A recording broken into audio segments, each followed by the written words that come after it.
Olá, boa tarde. Recomendação do Conselho Nacional de Justiça estabelece a liberdade religiosa dentro de prisões e de unidades do sistema socioeducativo. O mesmo procedimento se aplica aos internos que não querem participar de atividades de cunho religioso. A ideia é que todos tenham seu direito à liberdade de consciência e de crença garantido. A importância dessa iniciativa é um dos destaques do Jornal da Justiça, primeira edição de hoje. Vamos aos demais.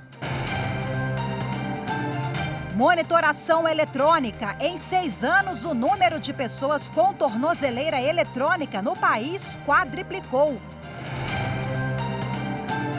Supremo Tribunal Federal marca para o próximo dia 26 o início do julgamento de ações sobre a portaria contra o comprovante de vacinação. O julgamento será no plenário virtual, modelo em que os ministros se manifestam no sistema sem necessidade da leitura individual do voto de cada um.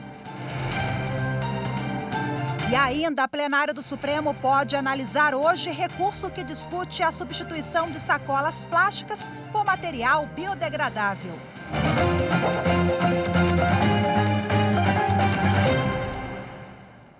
O Conselho Nacional de Justiça, CNJ, lançou agora há pouco uma pesquisa sobre o uso da monitoração eletrônica no Brasil. A pesquisa inédita foi realizada pelo Centro de Estudos de Criminalidade e Segurança Pública da Universidade Federal de Minas Gerais. O material foi divulgado no seminário virtual Monitoração Eletrônica Criminal, Evidências e Leituras sobre a Política no Brasil, realizado pelo Conselho. O evento, que prossegue agora à tarde, também vai ser dedicado à discussão da resolução que estabeleceu diretrizes e procedimentos para a atuação do Judiciário nesse sentido. O uso da monitoração eletrônica, segundo o Conselho Nacional de Justiça, teve expansão expressiva na última década. O número de pessoas monitoradas saltou de 18 mil em 2015 para 72 mil este ano. O seminário virtual é para discutir como o Poder Judiciário pode melhorar a aplicação e o acompanhamento da medida. É dever das instituições, especialmente do nosso Poder Judiciário, zelar para que nossas ações apontem, indiquem esse caminho, não apenas afastando os desvios desse fim, mas agindo sempre de forma incansável para transformar o presente que nós todos almejamos. A pesquisa Monitoração Eletrônica Criminal foi realizada entre outubro de 2019 e março deste ano, pelo Centro de Estudos de Criminalidade e Segurança Pública da Universidade Federal de Minas Gerais, no contexto do programa Fazendo Justiça.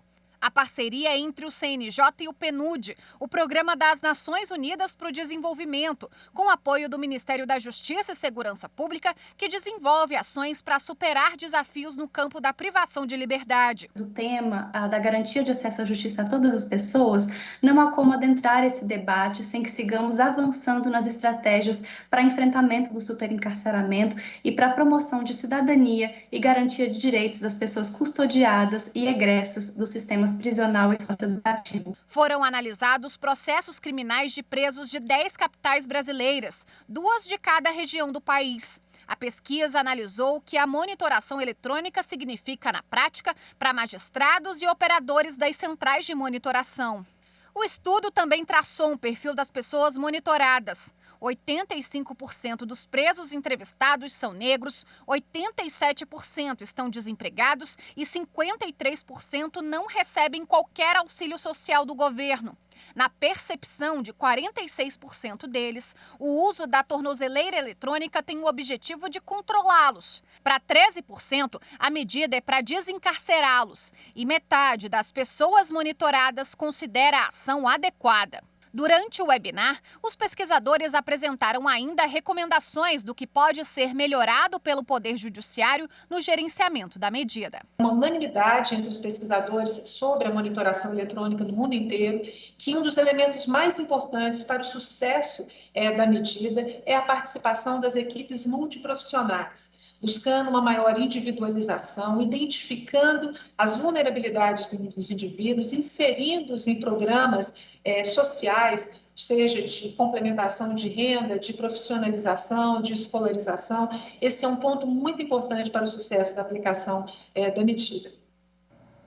Em julgamento virtual, os ministros do Supremo Tribunal Federal invalidaram a prerrogativa de foro para procuradores, defensores públicos e diretor-geral da Polícia em Mato Grosso. A decisão segue entendimento de que são inconstitucionais os dispositivos das cartas estaduais que atribuem foro por prerrogativa de função a autoridades não previstas na Constituição Federal. O plenário decidiu ainda que a decisão vale a partir da data do julgamento, não alcançando casos anteriores. O Supremo Tribunal Federal marcou para o próximo dia 26 o início do julgamento de ações sobre a portaria contra o comprovante de vacinação da Covid-19. O plenário vai decidir se mantém o entendimento do relator, ministro Luiz Roberto Barroso. O julgamento será no plenário virtual, modelo em que os ministros se manifestam no sistema sem necessidade da leitura individual do voto de cada um. Até o dia 3 de dezembro, eles vão decidir se referendam a decisão provisória do ministro Luiz Roberto Barroso, suspendendo trechos da portaria do Ministério do Trabalho, que proibiu empresas de demitirem funcionários que não apresentarem o comprovante de vacinação contra a Covid-19.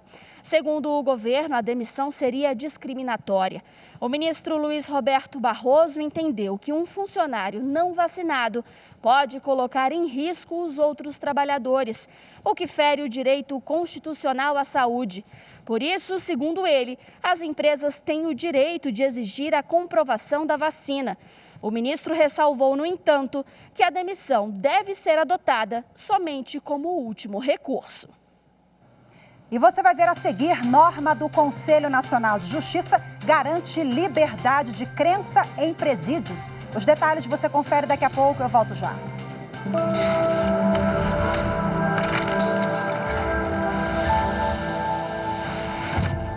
Qual a importância da nossa Constituição Federal?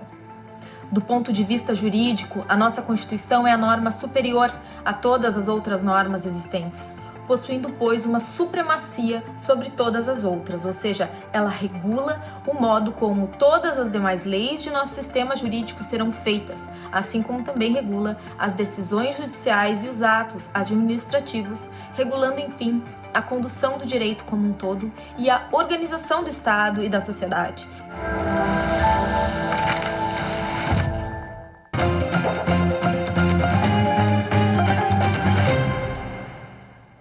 A sexta turma do Superior Tribunal de Justiça reafirmou que manifestação do Ministério Público pela absolvição não impede a Justiça de condenar o réu.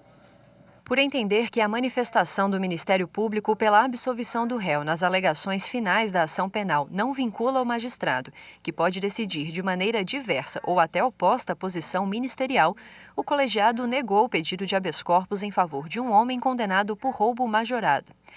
Para a sexta turma do STJ, eventual condenação decretada pelo juízo, mesmo diante de um pedido de absolvição formulado pelo Ministério Público, é compatível com o sistema acusatório consagrado pela Constituição Federal. No caso julgado, o réu foi denunciado pelo Ministério Público do Paraná pelos delitos de posse de arma de fogo de uso restrito, receptação, adulteração de sinal identificador de veículo e roubo majorado. Mas nas alegações finais, o MP do Estado pediu a absolvição do réu em relação ao último crime. Esta solicitação foi negada nas duas primeiras instâncias, porque foi considerado que as provas eram suficientes para a condenação. No habeas corpus apresentado ao STJ, a defesa sustentou ter havido violação do sistema acusatório, argumentando que eventual pedido do Ministério Público pela absolvição do acusado em momento posterior à denúncia significa falta de interesse processual pela condenação. A relatora, ministra Laurita Vaz, citou precedente do Supremo Tribunal Federal e também do próprio Superior Tribunal de Justiça, no sentido de que o juiz não está obrigado a seguir eventual manifestação do MP pela absolvição do réu.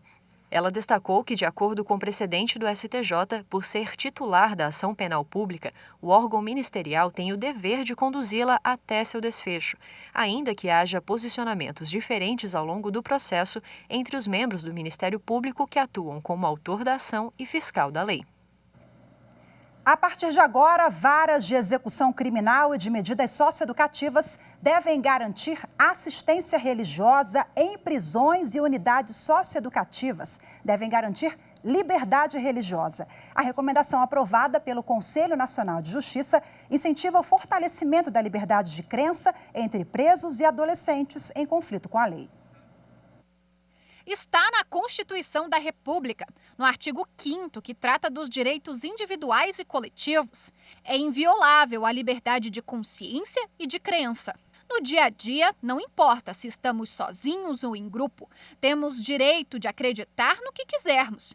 Essa liberdade deve ser garantida, inclusive, a quem está encarcerado. Os movimentos religiosos, eles precisam estar juntos em prol de garantir aos seres humanos, a todos nós, a liberdades, igualdade, fraternidade. Se a gente olha para a história dos direitos humanos, a gente vai ver o cristianismo e muitos movimentos religiosos ali como parte do que pregava, do que militava, do que defendia a integralidade do ser humano. Para que esse direito seja plenamente garantido, o Conselho Nacional de Justiça aprovou recomendação que estabelece que a diversidade religiosa deve ser respeitada nas mais diferentes matrizes dentro de prisões e de unidades do sistema socioeducativo. O mesmo procedimento se aplica aos internos que não querem participar de atividades de cunho religioso. O cumprimento das regras fica sob a responsabilidade dos juízes de execução criminal e de medidas socioeducativas. A normativa foi elaborada depois que o CNJ identificou dificuldades para o ingresso de algumas congregações religiosas em estabelecimentos prisionais. O Conselho também recebeu denúncias de censura de livros e imposição de determinada religião no acesso à leitura. A recomendação dedica atenção especial para menores de idade sob a custódia do Estado. O Estatuto da Criança e do Adolescente prevê que o Estado desenvolva programas de internação com assistência religiosa aos que desejarem. O Estatuto da Criança e do Adolescente prevê que o Estado desenvolva programas de internação com assistência religiosa aos que desejarem. A medida integra as ações da gestão do ministro Luiz Fux à frente do CNJ nos desafios do campo de privação de liberdade por meio do programa Fazendo Justiça. Bom, e para falar mais sobre o assunto, eu converso agora ao vivo, aqui no estúdio, com o juiz auxiliar da presidência do Supremo Tribunal Federal, Mário Guerreiro, que é ex-conselheiro do CNJ. Boa tarde, seja muito bem-vindo aqui pessoalmente conosco no estúdio da TV Justiça. Obrigado, boa tarde. Eu que agradeço a oportunidade de poder vir aqui para falar de um tema tão importante como esse, né? Um tema, inclusive, que é um direito fundamental das pessoas e dos presos especificamente. Como é que vai funcionar na prática essa recomendação? Vocês vinham recebendo, inclusive, denúncias de que essa liberdade religiosa ela não vinha sendo cumprida. Inclusive, o CNJ busca justamente isso, né? Essa assistência a presos que, às vezes, eram obrigados a aderir a um segmento que não tinham qualquer identificação. O artigo 5º, inciso 6 da Constituição, garante a liberdade de crença. E o artigo 5º, inciso 7, fala do direito à assistência religiosa daqueles que estão em locais de privação. O artigo 24 da Lei de Execução Penal também trata do assunto da assistência religiosa e, então, em razão disso, a gente se viu na necessidade de dar mais efetividade a esses comandos normativos, porque, na prática, não estava sendo muito observado, né? O que se via é que apenas alguns segmentos religiosos, algumas congregações tinham, sim, amplo acesso aos ambientes prisionais, enquanto outras eram totalmente vedadas desses locais e não tinham como atender, né, e dar essa assistência religiosa aos alguns presos que lá estavam e que seguiam essas outras denominações religiosas. Então, a gente fez uma recomendação justamente para orientar os juízes de execução penal para que estejam atentos a isso, né, e procurem evitar esse tipo de prática. E todos os presídios brasileiros, a orientação, a recomendação é de adaptar essa regra, claro. Sim, sempre o CNJ ele quer dar a máxima efetividade à Constituição e às leis do país. Em matéria prisional, o Departamento de Monitoramento e Fiscalização ele tem uma atuação muito forte na área prisional e socioeducativa. E a gente tem trabalhado, eles continuam trabalhando. Eu agora já terminei o mandato, mas eles seguem trabalhando lá em vários aspectos relacionados a direitos humanos, dos presos. Hoje estamos tratando aqui especificamente de liberdade de crença e de assistência religiosa, mas também já tivemos outras recomendações e resoluções muito importantes sobre direitos de minorias, como, por exemplo, LGBT, pessoas com deficiência visual, auditiva, enfim, migrantes, então, indígenas também, já tivemos atos normativos sobre isso. Então, embora a questão prisional ela seja complexa por ter uma gestão compartilhada entre executivo e judiciário, naquilo que cabe ao judiciário, o CNJ tem procurado atuar, né, para orientar os juízes no melhor cumprimento da Constituição e da legislação vigente. O senhor fala de gestão compartilhada, é porque o judiciário ele precisa, claro, do apoio de outros atores envolvidos, no caso o Estado, ou, enfim, para dar efetividade a isso e garantir que essas lideranças consigam entrar na penitenciária. Sim, o juiz de execução penal ele tem atribuições previstas na LEP, a Lei de Execução Penal, que lhe permitem fiscalizar os presídios para observar a garantia dos direitos dos presos, enfim. Mas quem administra o presídio, de fato, é o Poder Executivo, né, que faz o controle ali do dia a dia, da administração do presídio. Quem entra para visitações, para atividades religiosas, enfim. Esse controle do dia a dia é feito por autoridades que não pertencem ao Judiciário. O Judiciário fiscaliza a atuação dessas autoridades. Por isso que nós propusemos essa recomendação, né, no sentido de orientar os juízes que, na sua fiscalização, observem se esses direitos estão sendo também permitidos, né, pelos administradores dos presídios. A reportagem abordou ali uma denúncia que vocês receberam, que diz respeito, inclusive, a livros, né, religiosos que são disponibilizados aos detentos. Queria que você contasse um pouquinho mais sobre isso. E a leitura, ela também permite uma progressão na pena. Sim, inclusive uma das resoluções que foi publicada recentemente trata justamente disso. Remissão de pena pela leitura e pelo estudo nos presídios. Quanto à questão dos livros religiosos, realmente, a gente observou que em alguns locais apenas livros ligados a uma determinada ou a determinadas crenças e congregações, enfim, que eram encontrados nas bibliotecas dos presídios, né? E havia queixas de alguns presos que seguiam outras crenças e que tinham, enfim, outras orientações religiosas, de que não tinham acesso, né, à literatura compatível, correspondente a esses credos, né?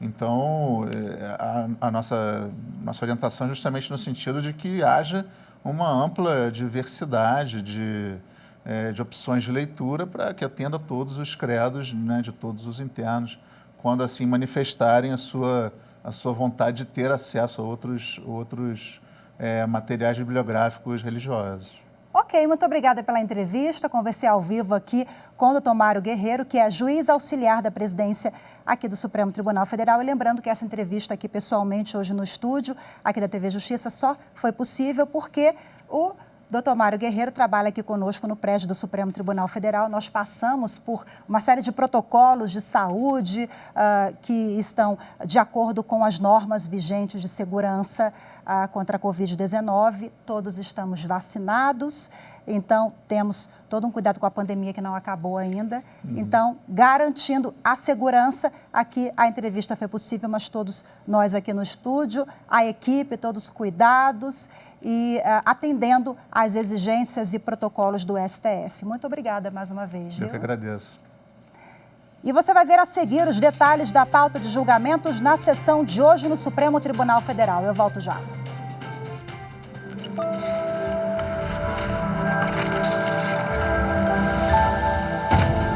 A Constituição é responsável por garantir direitos fundamentais historicamente conquistados pela sociedade, inclusive impedindo que tais direitos sejam abolidos por maiorias ocasionalmente formadas.